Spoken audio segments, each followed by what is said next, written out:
My name is Kwesi Foster, and you are now tuned in to Kwesi on Campus. This is my guest star today, Damien, and we are located here at Quinsigamond Community College, located in Worcester, Massachusetts.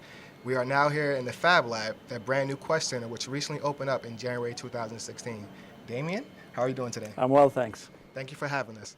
So today in their Fab Lab, they have a bunch of technology and 3D printers, which look really awesome. We got some B-roll footage that you guys will see later on today. I actually wanted a 3D printer myself, but I can't afford one. Damien, typically on an average week, how many hours do you spend here today? So in here right now, I'm probably spending 15, 20 hours a week. Okay.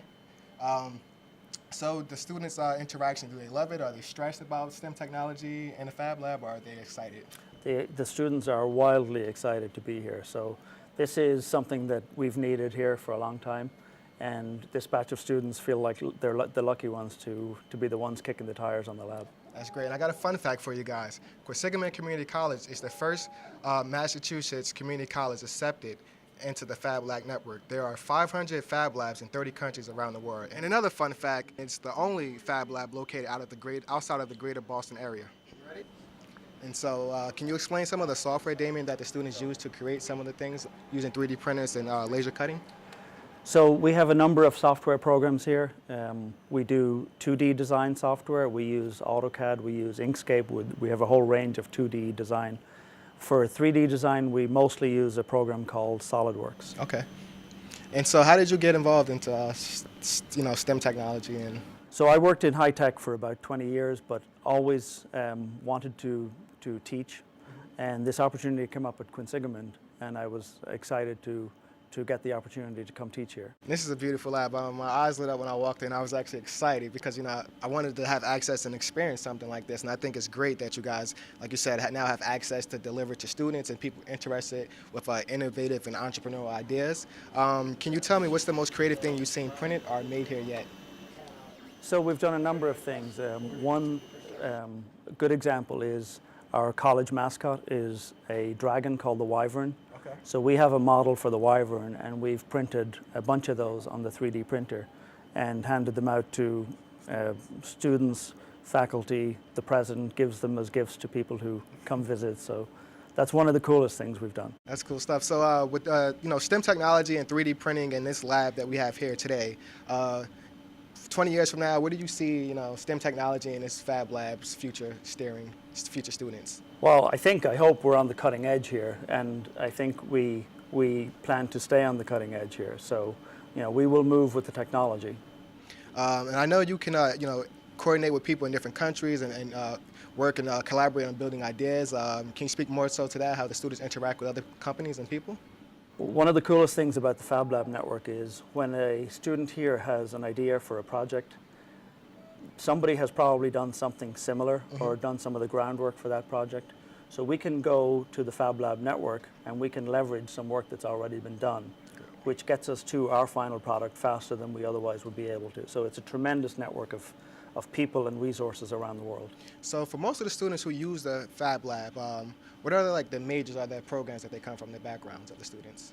So right now we're just starting up, and right now we just have manufacturing students in here. But the idea is that we will bring in students from all disciplines across the college who will be able to come in here with a product idea and turn that into an actual product. So I'm just throwing this out there. So for students who utilize the Fab Lab and have interest in 3D printing and laser technology, for future workforce, where's the workforce field that they might be able to go into after college? Being involved in some of these opportunities here that they can take in. So specifically for us, for our manufacturing students, manufacturing has been and is making a major comeback in Massachusetts. So a lot of the jobs that went overseas over the last 20 or 30 years, we feel like they're coming back. We talk to employers who, can't find qualified technicians. So we're trying to solve that problem. And a lab like this goes a long way towards helping us fill that gap.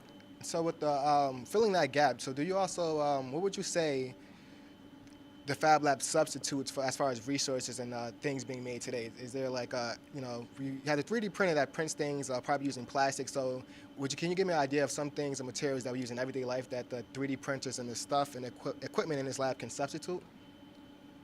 So 3D printer prints plastic materials. 3D printing is often used as a prototype, so regardless of what material your final product is going to be made in, you can make a 3D print, which is a quick way to get you to a prototype of your product that you can measure and make sure are the right dimensions, and then you can make it out of the final material.